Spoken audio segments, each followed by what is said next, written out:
begin with our final client for today, Miss Nathalie. I'd just like to invite all of Nathalie's beautiful guides and angels to join us now. Let us know when you're ready. We are ready. Well, let's dive in to Miss Nathalie's messages. Who do we have here with us today to bring through her messages? This child brings forth much energy.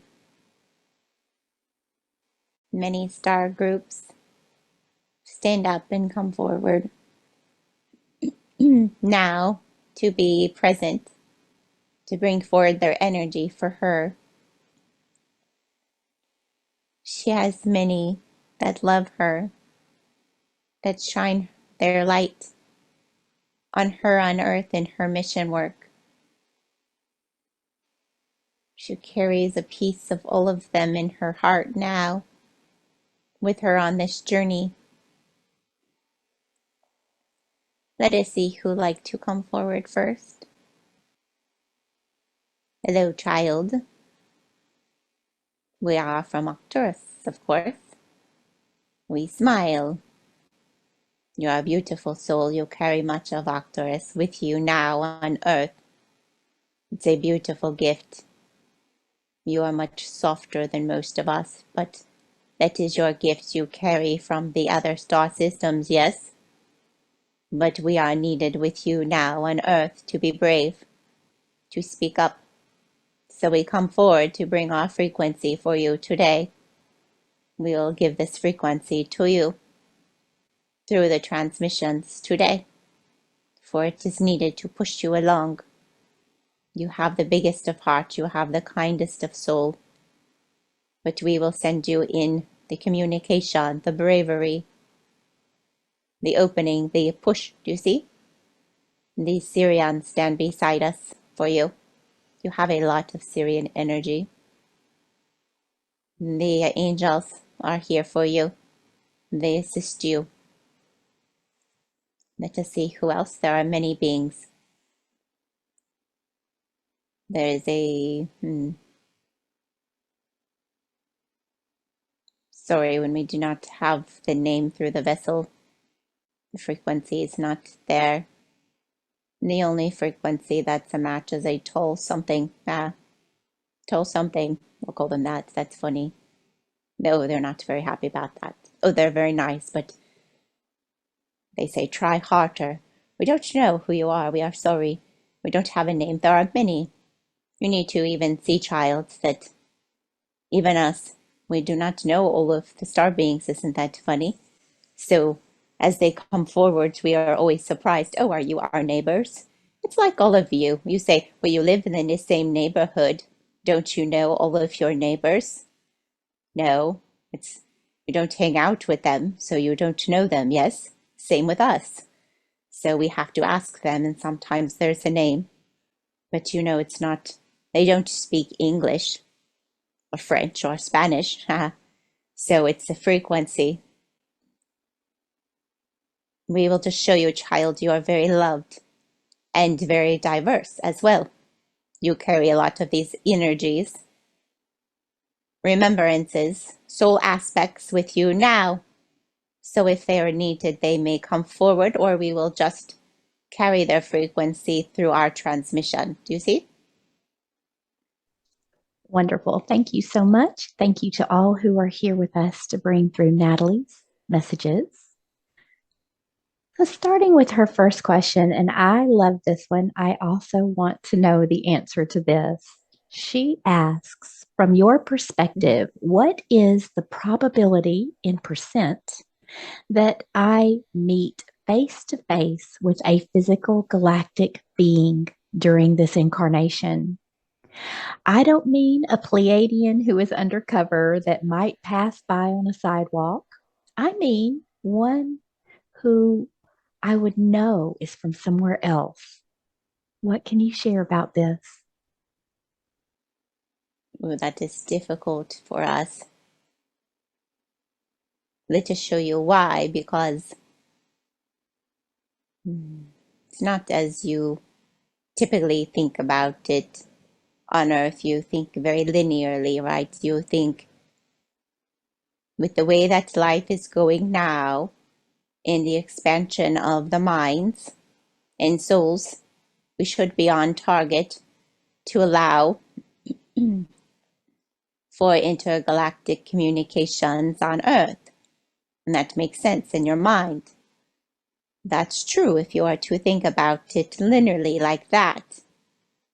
But the percentage, let us show you, could be all over the map because it's a timeline situation, meaning there are many probable timelines in which there are communications that the races from above planet show themselves and are welcomed by the human race. They have reached an expansion of their consciousness and they are allowed to interact with the humans unafraid. And it is a consciousness that has shifted that allows for this timeline. But, there's another aspect. It's so complicated. You pulled out the most complicated question. Okay, when the human's collective consciousness comes to the point that they are accepting and open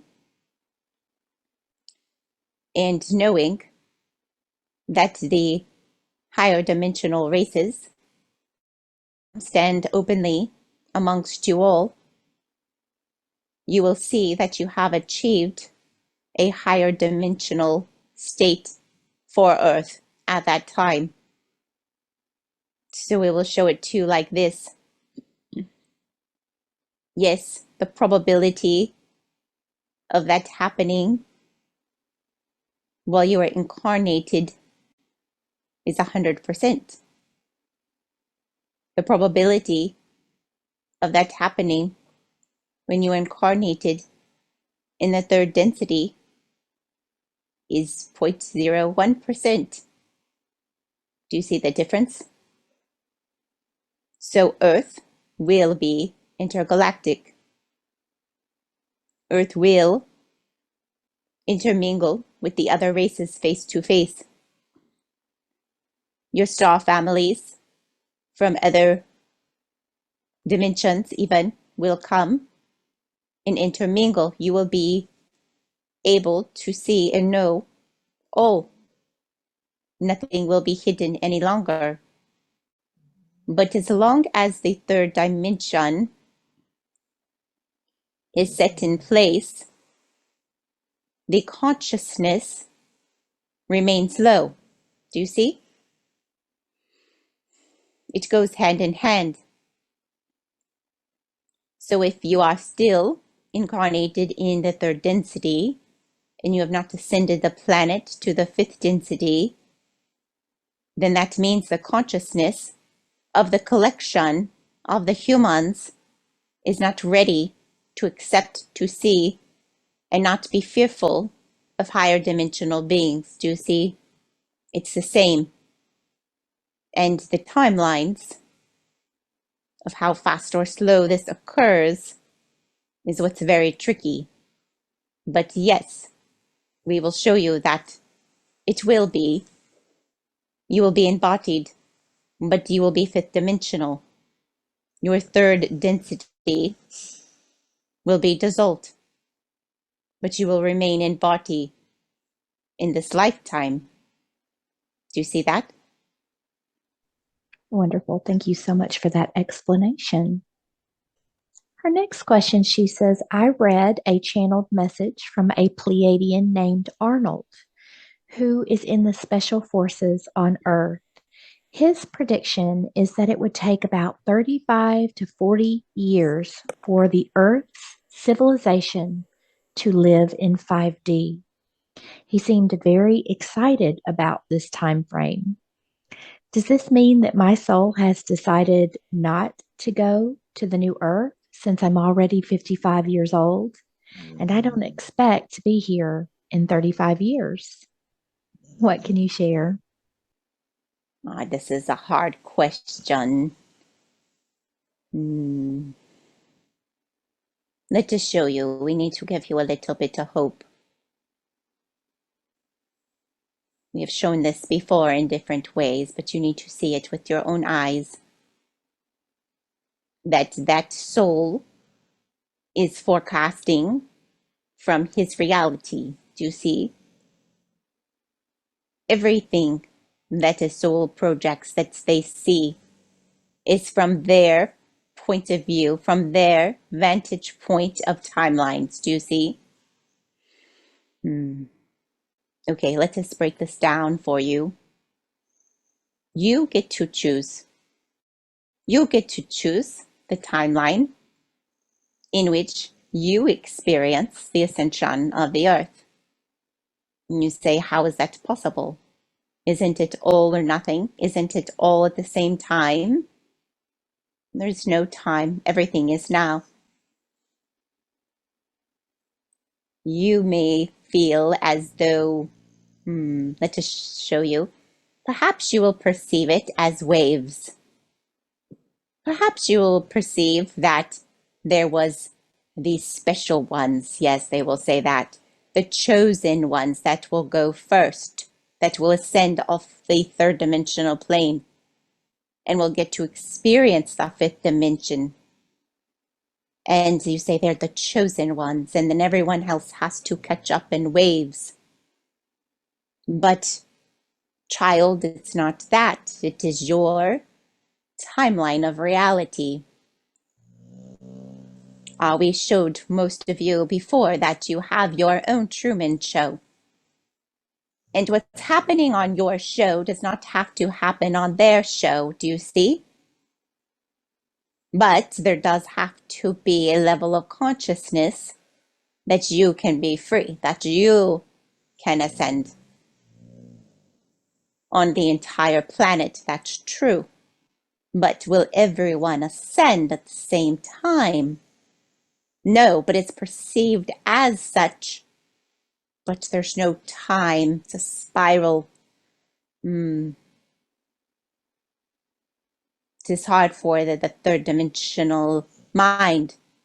So, Nathalie, we will show you. It's up to you. There are many, many, many predictions flying around the Earth consciousness now. Some will say it's this year. I know it's going to happen. Some say, no, that's not right. You are wrong. It's 2028. And then there's more. They say, no, it's hundreds of years away. We're not even close. Do you see? Who's right? They all are. In their reality show, in their version of their reality show, they will be right. And they will say, see, I told you I was right. And they will never know any better because in their reality of their timeline, of what they're choosing to exist as a soul and experience as a soul, they will be right and they will always be right because they cannot see the other timeline until they are high enough dimensionally to see that all of them coexist and they're all right. And there is no time. It's all existing now. But it's up to their soul for what their soul chooses to experience. What time does that soul need in order to ascend itself into what it perceives to be the consciousness of all to the fifth dimension? Are they ready now? Are they ready in 20, 30, 50 years? Will they not be prepared for it in this incarnation? That is up to them. We know that is not the answer you wish for today. For as a human, you want it to be linear. You want it to be one answer. It is not one answer. You choose your timeline. It is up to you. Do not listen to the others, for they are on their own TV show, their own reality show, aren't they? But know that as soon as 1, 2, 3, 4, 5, of you have the knowing, have reached the point of knowing that you can free yourself at any time, have allowed this for your own soul. You start it, you start the waves. So the faster you help one another to get to that place, the faster the ascension will occur for all. Do you see? Wonderful. Thank you so much for that explanation. So fascinating how all of this works. Her final question today, she says, what would the galactic beings in the starship close to Earth do if there is a fake alien invasion on Earth? Would they intervene and fight the fake ones? Or do you think it would go against our free will to help us, even though many of us would call you for help? What can you share about this? Yeah, that's a funny question. Let us ask what all. Let us take a poll. We're going to take a poll. Yes, that's more fun. Let us see what all of these other beings would say that they would choose to do. Okay, we have many answers here. Many answers, very interesting. Would be kind of fun to watch it play out, wouldn't it? Okay, so some of the first answers that come forward are from the Free Will Committee. And they say that if this reality occurs, that it is chosen for their souls. They chose it for them to experience, for them to release the trauma that they keep within themselves, for them to face their fear, which they need to release in order to ascend. So it would be a trigger for them to release fear, do you see? So it would not all be bad, it would be good, it would be an expansion for their soul if it was needed. And they would know if it was needed, because as soon as the fake aliens arrived, they would be in sheer horror and be crying on their knees. Yes, they would say, oh no, and this needs to come up and out. And the expansion of their minds would be overwhelming, by the way. It'd be instantaneous. It would bring them to, it would be very difficult for their soul. It would take a while to transmute all of the fear that would accompany this type of interaction, especially because if it was projected falsely from the dark ones, that they would bring very not nice aliens, correct? It would be mean and malevolent, really deceitful, trying to harm, right? So they would project that image and connect that. We would not like that, of course. Okay, so that is from Team Free Will. And now the Pleiadians, we like their energy today. They step forward and they say, no, we would not allow it. Apparently, they don't care about free will today. And they say, we would not allow it. And if you called on us, we would step in and we would stop the dark ones. For it is against your free will. That's what they say. Very forceful. Oh, so interesting. It's a matter of perspective here because they say it's against your free will. We will let them keep going because we enjoy their energy. What else, Pleiadians, would you like to show?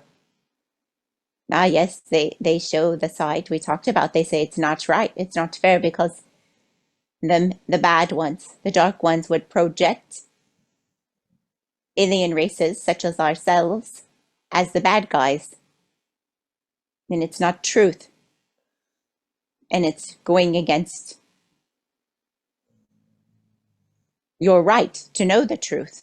And that the truth would be clouded from you once again. It would be more manipulation of the mind, which is against the free will, which is what the Pleiadians are here to fight, they say.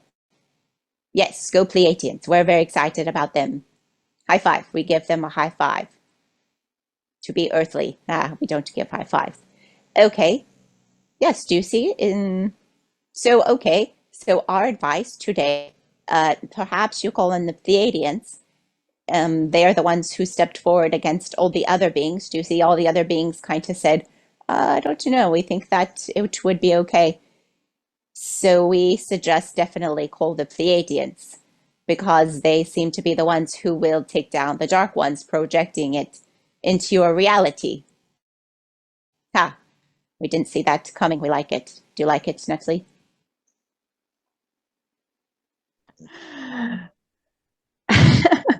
I'm over, I'm over here cracking up at this. I love it. I will be calling in the Pleiadians. I'm Team Pleiadian all the way.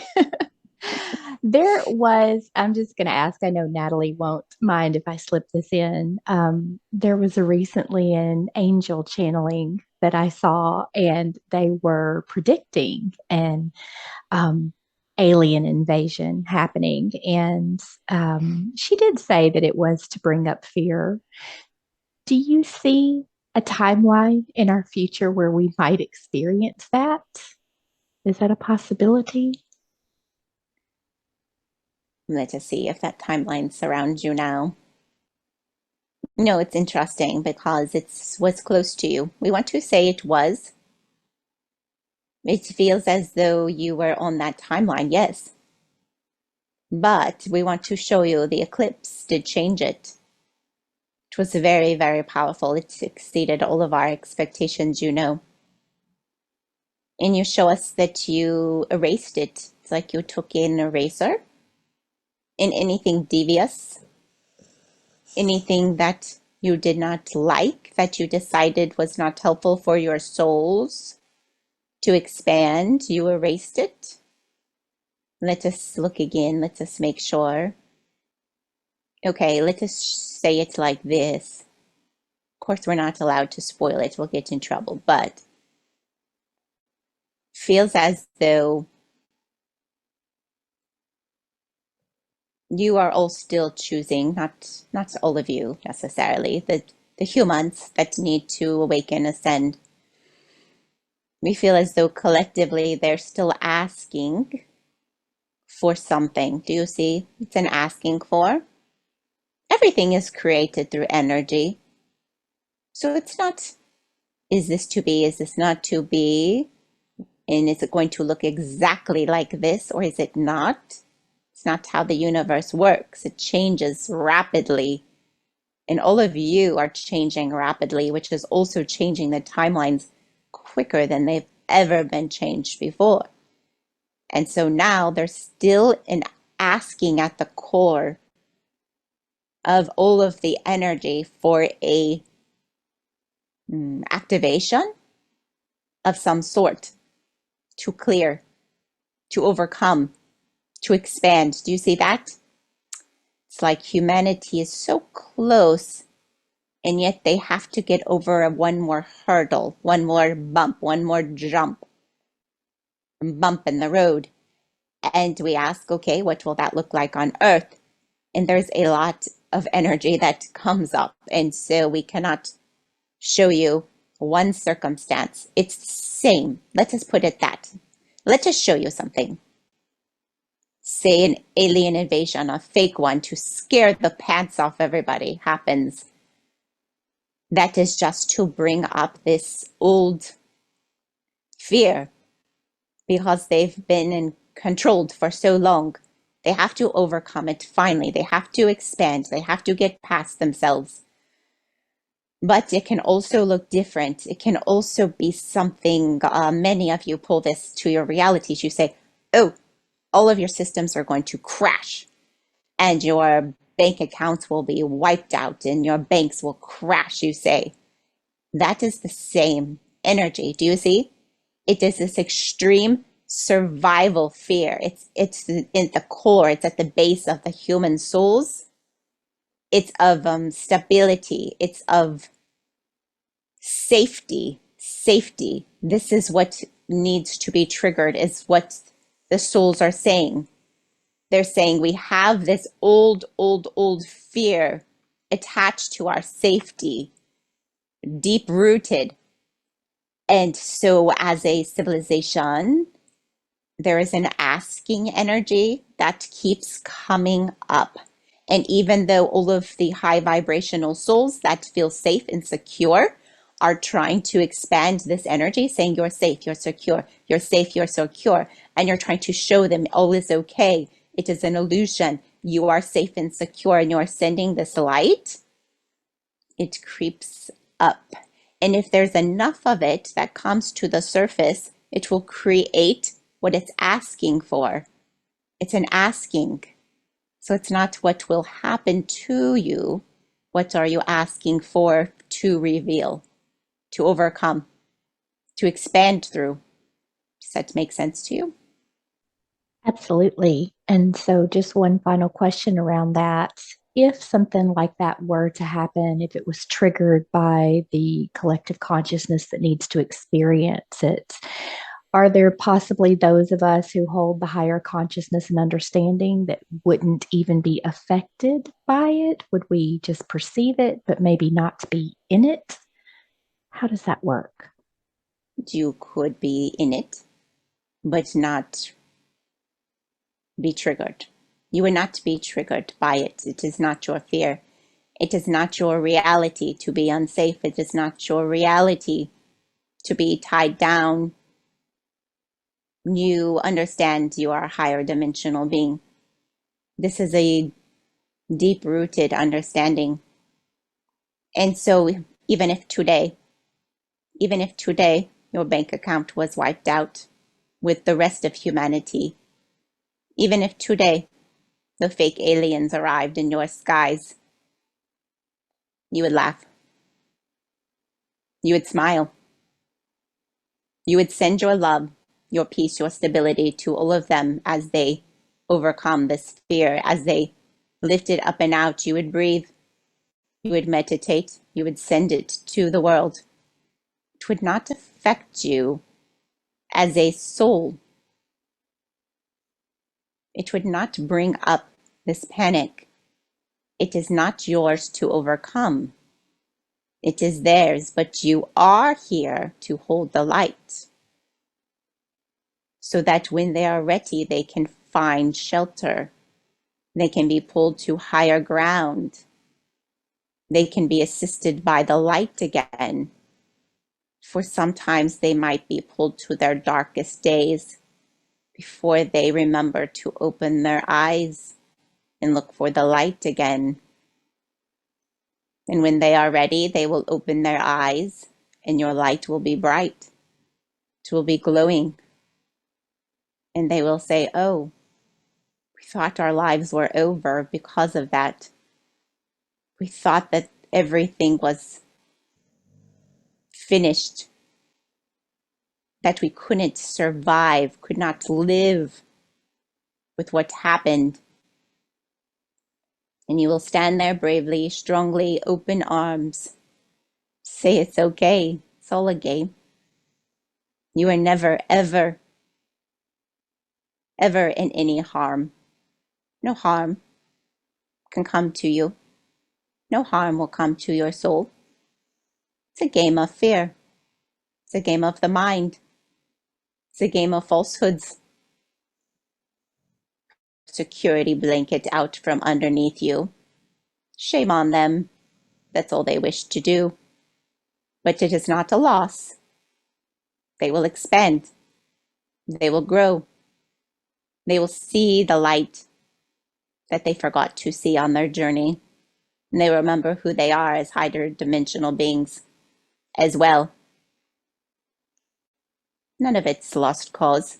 It's all for a reason. If it comes up, it's because they asked for it as souls, didn't they? But don't forget to call in the Pleiadians, for they would like to fight for you anyway. Wonderful. Thank you so much for that explanation. And I'll be fighting right alongside with them.